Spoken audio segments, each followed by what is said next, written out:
Bom, sejam muito bem-vindos. Hoje nós vamos falar de seguro de responsabilidade civil. Por favor, se inscreva no canal, é muito importante. Indique esse vídeo para um amigo, uma amiga da área da saúde, em virtude da relevância do tema. Eu trago esse tema hoje porque recentemente eu dei uma aula muito importante numa universidade em São Paulo, uma referência inclusive de cursos na área da saúde. E na minha aula tinha ali cerca de 70 alunos, todos da área da saúde, dentre médicos, enfermeiros, odontólogos, fisioterapeutas, biomédicos, enfim. Raramente tinha ali uma área da saúde não representada. E eu fiz a pergunta: vocês conhecem o seguro de responsabilidade civil? E quando a gente fala isso, fica meio, a pessoa não sabe o que é. Fala, não, seguro contra erro, né? No caso da medicina, erro médico.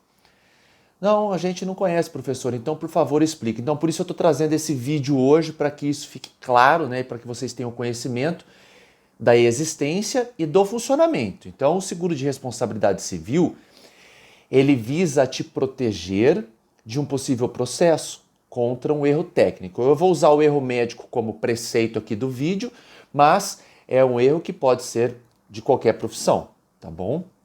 Então, como que funciona? Você tem um seguro e vai utilizar como se fosse o seguro do seu automóvel. Como que você faz o seguro do seu carro? Você faz e reza para não ter que usar, né? Porque você não quer bater estando errado e ninguém também não quer que ninguém colida com o seu carro. Nesse sentido, você faz o seguro, tem ali para que você tenha segurança. Essa é a pauta central de ter um seguro. E isso ocorre também quando você tem um seguro de erro médico. Você está operando ali na medicina, e quando eu digo operar, eu não quero dizer o centro cirúrgico, eu estou falando trabalhando na medicina ou na enfermagem, e eu digo em especial profissionais da saúde, porque essa aula que eu dei foi numa pós de estética. E é um ramo hoje explorado por diversos profissionais, tá? E caso você venha cometer um erro, esse seguro se responsabiliza pela possível indenização do paciente, caso haja um processo, e pagamento dos honorários do seu advogado, que, diga-se de passagem, não é uma despesa muito baixa quando se tem um processo dessa ordem, tá?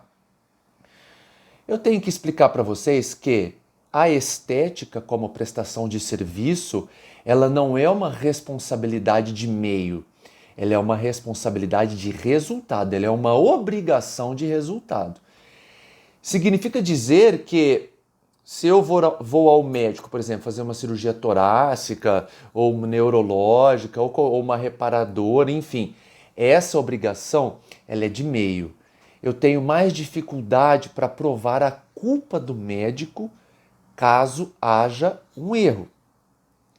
Quando a obrigação torna-se de resultado, aí o médico que tem dificuldade, né, ou o profissional que está ali trabalhando na estética, que tem dificuldade de provar que não cometeu nenhum erro. Então, a prova, nesse sentido, ela se torna negativa.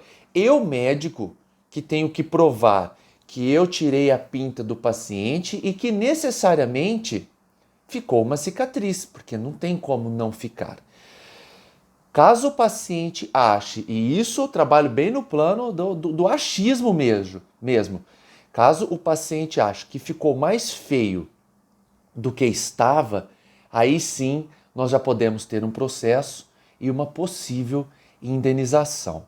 Tá? Então é bem complexo, eu pretendo trabalhar essa questão de inversão do ônus da prova e de responsabilidade de resultado e de meio em outro vídeo, porque é bem complexo, aqui eu vou trabalhar mais com seguro.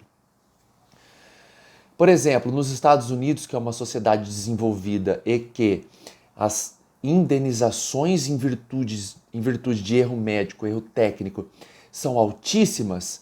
Aqui, para vocês terem uma ideia, por culpa do médico, se um bebê nasce morto, a indenização gira em torno de 180, 220 mil reais.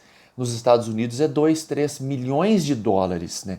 Então nós temos uma diferença gigantesca no plano do valor indenizatório, tá? Tem um caso nos Estados Unidos que ficou famoso, que era a respeito de uma colonoscopia. e 3 médicos foram fazer a colonoscopia e, segundo o que consta do relato, era um paciente de difícil trato, um paciente temperamental, vamos falar assim, e que durante o procedimento em que há sedação, então o paciente está ali por um momento inconsciente, eles ficaram fazendo brincadeiras, né, de mau gosto, falando, enfia mais um pouquinho aí, para ver se ele gosta, né? Depois vocês pesquisam aí o que é colonoscopia para vocês terem ideia do que eu estou falando. E o paciente deixou o celular dele gravando isso. E aí ele entrou com uma indenização em virtude dessas brincadeiras e ganhou 1,2 milhões de cada médico. Então, se você colocar assim na pesquisa aí, colonoscopia de 3,6 milhões de dólares, vocês já vão ver, já vão ver o que aconteceu. Nesse sentido, o seguro fica responsável por essa indenização. Como que funciona? Em 7 estados norte-americanos, o seguro de responsabilidade civil já é obrigatório, assim como a inscrição no CRM. Estou falando CRM aqui para vocês entenderem, tá? Lá é outro órgão, outro formato de habilitação para o exercício da medicina. Mas, por exemplo, o seguro é necessário, é obrigatório, assim como ter o CRM. Então, você precisa, quando for fazer o seguro, né, de algumas questões para avaliar. Prestem bastante atenção, essa parte é muito importante. Primeira questão, ter um corretor de confiança e um advogado te instruindo. Por quê? Porque em muitas ocasiões o corretor não entende como que funciona o formato da especialidade ou subespecialidade médica. Então, por exemplo, um clínico que trabalha na sua clínica tem um possível valor de indenização muito menor do que um clínico que dá plantão em vários hospitais, UPAs, etc., serviços de urgência e emergência. Um clínico, né, que trabalha só na sua clínica tem uma possibilidade de condenação muito menor que de um oftalmo, por exemplo, que faz lá N cirurgias de catarata ou de retina por dia. Entendem?